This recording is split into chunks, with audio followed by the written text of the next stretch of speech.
नमस्कार मेरे विद्यार्थी मित्रों।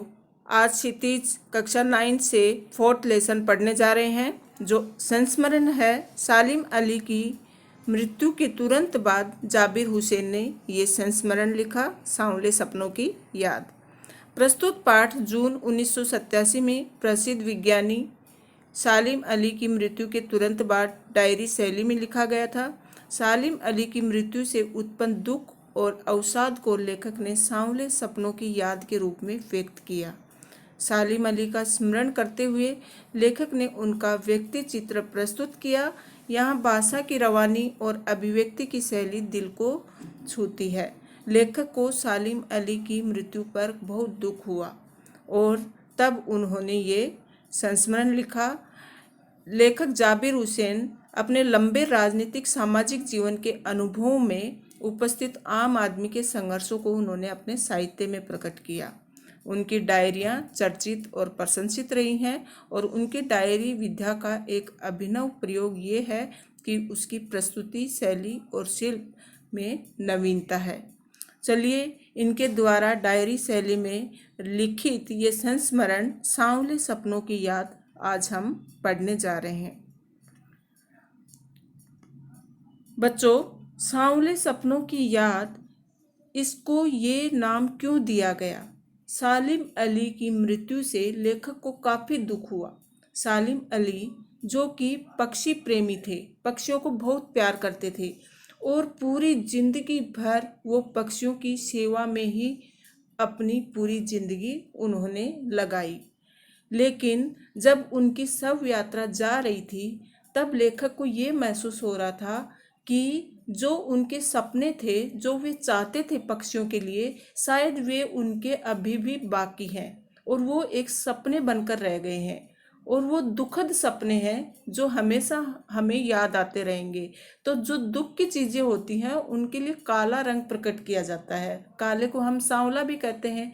इसके लिए इस संस्मरण का नाम सांवले सपनों की याद रखा। चलिए शुरुआत करते हैं। सुनहरे परिंदों के खूबसूरत पंखों पर सवार सांवले सपनों का ये हुजूम मौत की खामोश वादी की तरफ अग्रसर है। कोई रोक टोक सके कहाँ संभव है। तो लेखक ने ये बताया कि आज जो इनका शव जा रहा है, किनका? सालिम अली का, वो शव का जो हुजूम है, समूह है, उसमें सबसे आगे सलीम अली जा रहे हैं। तो एक सांवला सपना संजोए हुए दिमाग में, क्योंकि उनका सपना था कि जीवन पर्यंत वो पक्षियों के लिए कुछ न कुछ करते रहेंगे। तो आज भी लेखक को ये महसूस हो रहा है कि ये सब याद बन के रह गया है, ये दुखद सपने हैं जो कि उनके मन में समाये हुए हैं। इसके लिए ये हुजूम, मतलब ये समूह है, सालिम अली के पीछे पीछे जो समूह जा रहा है, लोगों की भीड़ जा रही है और उसमें आगे आगे सलीम अली का शव सांवले सपने संजोए हुए जा रहा है। और कोई अगर रोकना भी चाहे तो अब ये नहीं रुकेगा। उसके जैसा बंदा शायद ही हमें कभी देखने को मिले। इस हुजूम में आगे आगे चल रहे हैं सालिम अली, अपने कंधों पर सैलानियों की तरह अपने अंतहीन सफ़र का बोझ उठाए। लेकिन ये सफ़र पिछले तमाम सफ़रों से भिन्न है। क्यों भिन्न है? सफ़र मतलब यात्रा। उन्होंने जिंदगी भर पक्षियों की खोज में अलग अलग जगह सफ़र किए, यात्राएं की, लेकिन आज का जो सफ़र है वो अंतहीन है। मतलब वह ऐसा सफ़र है जहाँ से वो लौटकर वापस नहीं आ सकते। तो अपने सैलानियों की तरह अपने अंतहीन सफ़र का बोझ उठाए आज सालिम अली आगे आगे चल रहे हैं। भीड़ भाड़ की जिंदगी और तनाव के माहौल में सालिम अली का ये आखिरी पलायन है। तो पलायन क्या होता है? एक जगह से दूसरी जगह जाना। लेकिन यह आज का तो आखिरी पलायन है। अब वहाँ से वो कभी लौटकर नहीं आएंगे। अब तो वो उस वन पक्षी की तरह प्रकृति में विलीन हो रहे हैं जो जिंदगी का आखिरी गीत गाने के बाद मौत को गोद में जा बसा हो। कोई अपने जिस्म की हरारत और दिल की धड़कन देकर भी उसे लौटाना चाहे तो वह पक्षी अपने सपनों के गीत दोबारा कैसे गा सकेगा? तो कोई अगर चाहे भी उनको वापस अपनी दिल की धड़कन देकर भी अगर उनको जिंदा करना चाहे तो वह पक्षी फिर से नहीं आ पाएगा। उसने पलायन कर लिया है और वो आखिरी पलायन है उनका। मुझे नहीं लगता कोई इस सोए हुए पक्षी को जगाना चाहेगा। तो लेखक कहते हैं कि अब मुझे नहीं लगता कि कोई इस पूरी जिंदगी भर भागने वाले पक्षी प्रेमी को अब उनकी थकान मिटा वो अपनी थकान मिटा रहे हैं अब, और अब उसको कोई उठाना चाहेगा। वर्षों पूर्व खुद सालिम अली ने कहा था, लोग पक्षियों को आदमी की नज़र से देखना चाहते हैं, ये उनकी भूल है। ठीक उसी तरह जैसे जंगलों, पहाड़ों, झरनों और आबशारों को वो प्रकृति की नज़र से नहीं, आदमी की नज़र से देखने को उत्सुक रहते हैं। मतलब लोग हमेशा आदमी की नज़र से पक्षियों को देखते हैं, जो कि गलत है। जबकि उनको पक्षियों की चहचहाट, उनका कलरव, उनके गीत, वो सब पक्षियों के ढंग से उनके बारे में सोचें तो ज़्यादा आनंद आएगा। जबकि मनुष्य पक्षियों को भी आदमियों की तरह ही लेकर सोचते हैं, तो वो नहीं सोचना चाहिए। जैसे पक्षी कहीं हमारे आसपास मंडरा रहा है तो कुछ लोग उनको भगाने की कोशिश करते हैं, मतलब एक आवारा आदमी की तरह उनको सोचते हैं। तो पक्षियों की तुलना मनुष्य से नहीं करनी चाहिए, जबकि प्रकृति में रह रहे पक्षियों को उसकी जैसे ही उनके बारे में सोच रखनी चाहिए। तो हमें वैसी ही सोच रखनी चाहिए जैसे हम झरनों के प्रति रखते हैं, और जंगलों, पहाड़ों और आबशारों, आबशारों मतलब एक तरह से झरने ही होते हैं, तो उनकी नज़र से जैसे आदमी देखकर उत्साहित होता है, वैसे ही हमें पक्षियों को देखकर महसूस करना चाहिए, खुशी महसूस करनी चाहिए। भला कोई आदमी अपने कानों से पक्षियों की आवाज़ का मधुर संगीत सुनकर अपने भीतर रोमांच का सोता फूटता महसूस कर सकता है। तो ये आपको एहसास होना चाहिए कि पक्षियों की अंदर की भावना क्या है और वो किस तरह से आनंददायी वातावरण महसूस करते हैं। ये चीज़ हम कैसे महसूस कर सकते हैं, क्योंकि हम तो मनुष्य हैं, हमें इस चीज़ का एहसास ही नहीं है कि पक्षियों की लाइफ क्या है। एहसास की ऐसी ही एक उबड़ खाबड़ जमीन पर जन्मे मिथक का नाम है सालिम अली। मिथक उसे कहते हैं जो कि वास्तविक तो है लेकिन उसका प्रमाण नहीं है। तो सालिम अली तो थे, पक्षी प्रेमी थे, लेकिन अब उनका कुछ हमें प्रमाण वैसे ही नहीं मिलता जैसे हम कृष्ण भगवान को तो मानते हैं, उनके पूरी मथुरा को हम कृष्णमयी नगरी समझते हैं, लेकिन उनका प्रमाण नहीं है हमारे पास। वास्तविक प्रमाण देना चाहें तो वो हमारे पास नहीं है। पता नहीं इतिहास में कब कृष्ण ने वृंदावन में रास लीला रची थी, 100 गोपियों को अपनी शरारतों का निशाना बनाया था, कब माखन भरे भांडे फोड़े थे और दूध छाली से अपने मुंह भरे थे, कब वाटिका में छोटे छोटे किंतु घने पेड़ों की छांव में विश्राम किया था, और कब दिल की धड़कनों को एकदम से तेज करने वाले अंदाज में बंसी बजाई थी। तो ये सारी घटनाएं कृष्ण से जो संबंधित हैं, कब वो गोपियों को छेड़ते थे, कब वहाँ दही मटकी ये सब फोड़ते थे, कब वो रास लीला करते थे, कब घने पेड़ों की छांव में विश्राम करते थे, कब दिल की धड़कनों को तेज करते थे, ये सब चीज़ें हमें पता है, लेकिन वो कब करते थे ये हम नहीं जानते। और पता नहीं कब वृंदावन की पूरी दुनिया संगीतमयी हो गई थी। पता नहीं ये सब कब हुआ, लेकिन कोई आज भी वृंदावन जाए तो नदी का सांवला पानी उसे पूरे घटनाक्रम की याद दिला देता है। तो जो यमुना नदी है उसका सांवला पानी है, ये हमें वास्तविकता दर्शाता है कि कहीं ना कहीं कृष्ण भगवान थे, तभी ये पानी भी देखो सांवला हो गया है। हर सुबह सूरज निकलने से पहले जब पतली गलियों से उत्साह भरी भीड़ नदी की ओर बढ़ती है तो लगता है जैसे उस भीड़ को चीरकर अचानक कोई सामने आएगा।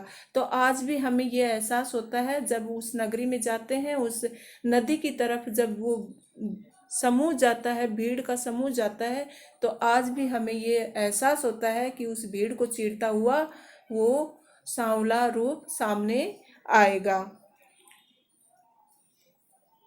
जब वाटिका का माली सैलानियों को हिदायत देगा तो लगता है जैसे बस कुछ ही क्षणों में वो कहीं से आ टपकेगा और संगीत का जादू वाटिका के भरे पूरे माहौल पर छा जाएगा।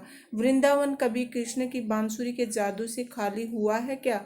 तो आज भी हम वृंदावन जाते हैं तो आज भी हमें वो पूरा कृष्णमय लगता है। आज भी हमें एहसास होता है कि वहाँ कहीं ना कहीं कृष्ण भगवान मौजूद है। वहाँ की सारी चीज़ें देखकर पूरा वातावरण ही संगीतमय हो जाता है। तो ये मिथक है, ये इसके प्रमाण नहीं है हमारे पास, लेकिन फिर भी हमें ये पता है कि वह कभी न कभी वो चीज़, वह इंसान, वह देवता, वह भगवान कभी न कभी वहाँ पर थे। वहाँ की सारी घटनाएं उस वातावरण की हमें याद दिलाती हैं। मिथकों की दुनिया में इस सवाल का जवाब तलाश करने से पहले एक नज़र कमज़ोर काया वाले उस व्यक्ति पर डाली जाए जिसे हम सालिम अली के नाम से जानते हैं। तो सालिम अली बहुत कमज़ोर थे। लेखक कहना चाहते हैं कि उनकी कमज़ोरी का कारण उनकी इतनी ज़्यादा यात्रा से है। उनके इतने ज़्यादा पक्षियों के लिए जो सफ़र करते थे, पक्षियों की खोज में वो घूमते थे, इसके कारण उनकी काया इतनी दुर्बल हो चुकी थी। उम्र की सती तक पहुंचने में थोड़े ही दिन तो बच रहे थे। सती मतलब 100 वर्ष, तो 100 वर्ष के वो हो चुके थे। संभव है लंबी यात्राओं की थकान ने उनके शरीर को कमज़ोर कर दिया हो।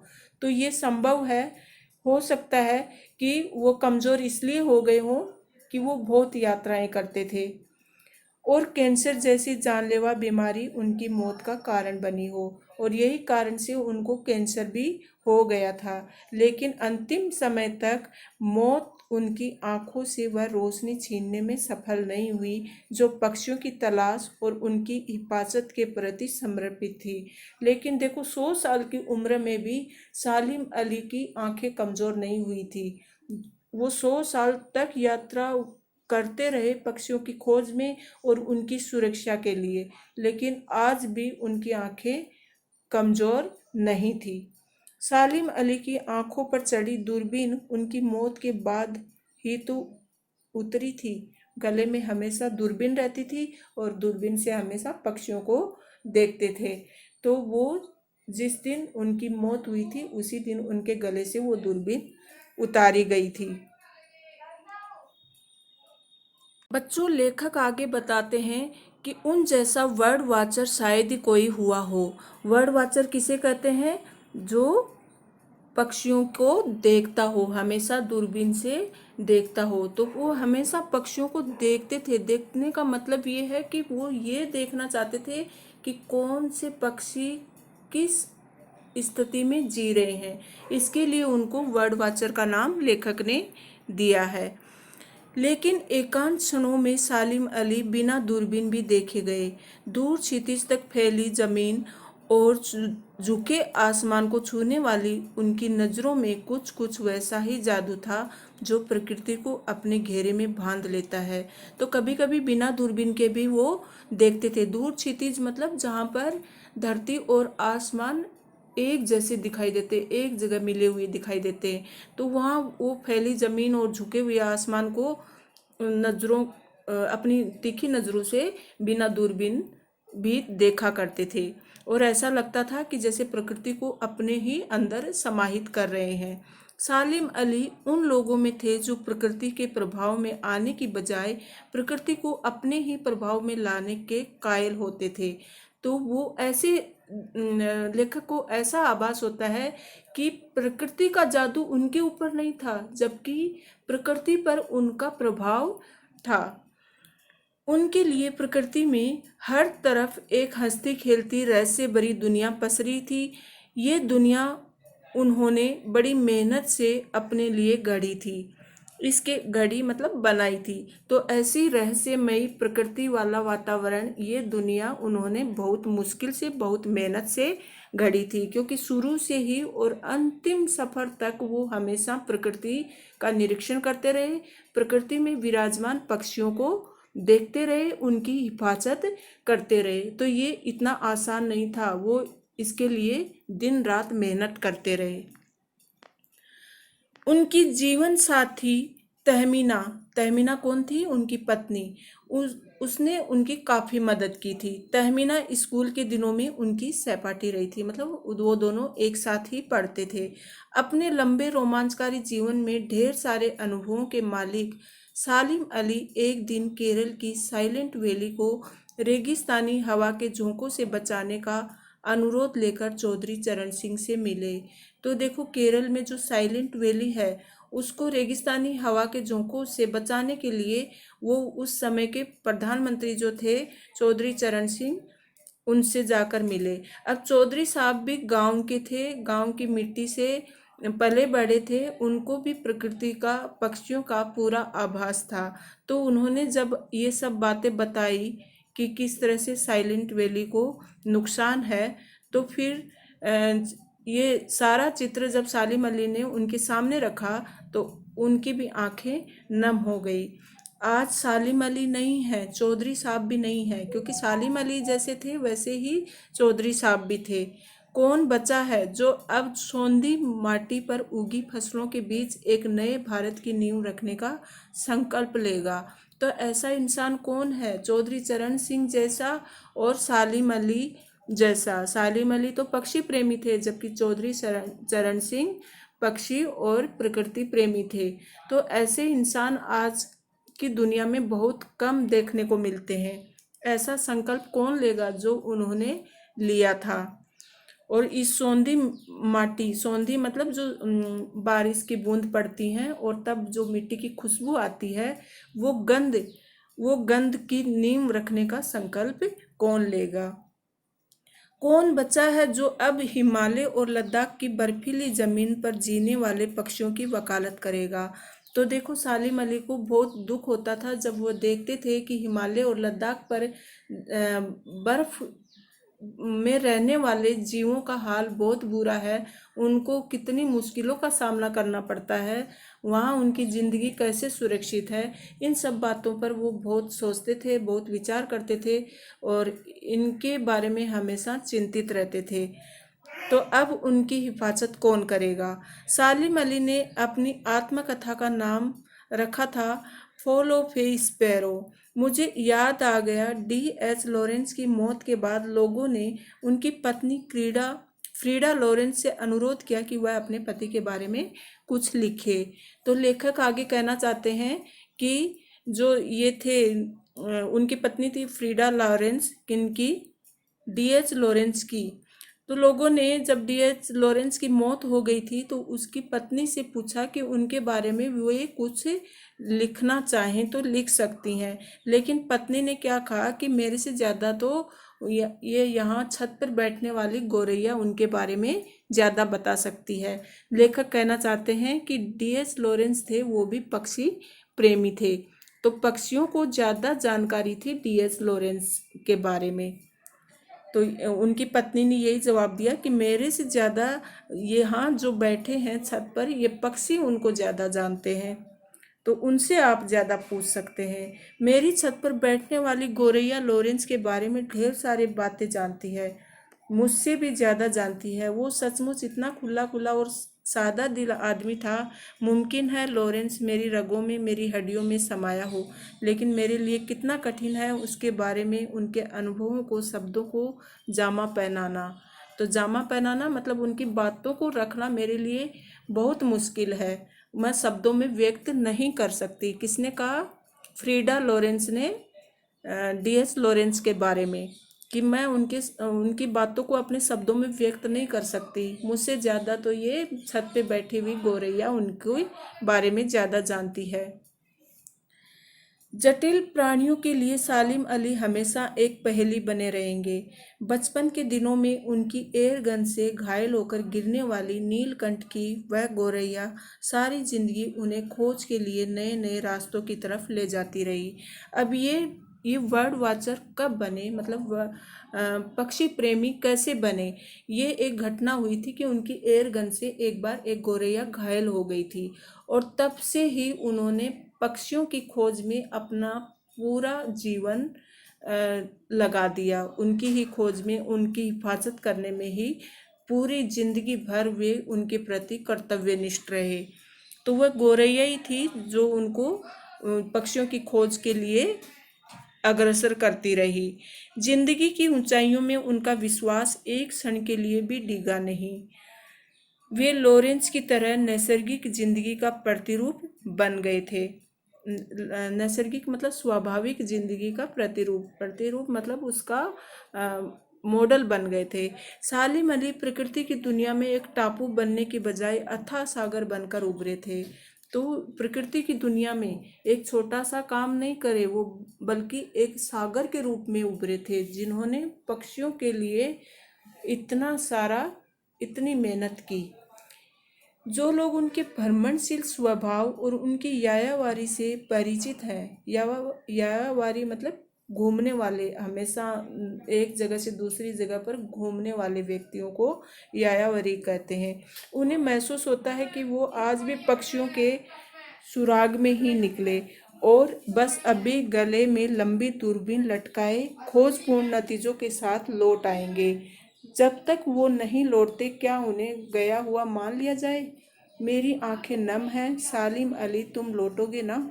तो लेखक को आज भी विश्वास नहीं हो रहा कि लेखक लौटकर नहीं आए, सालिम अली यहाँ से विदा हो चुके हैं। आज भी उनको लगता है कि इस प्रकृति में इन पक्षियों के बीच, इन पक्षियों की हिफाजत करने के लिए आज भी सलीम अली कभी न कभी हमारे सामने ज़रूर आएंगे। वे अत्यंत दुख के साथ ये आशा रख रहे हैं कि हे सालिम अली, पक्षी विज्ञानी, वर्ड वाचर, पक्षी प्रेमी, तुम लौट आओगे ना? धन्यवाद।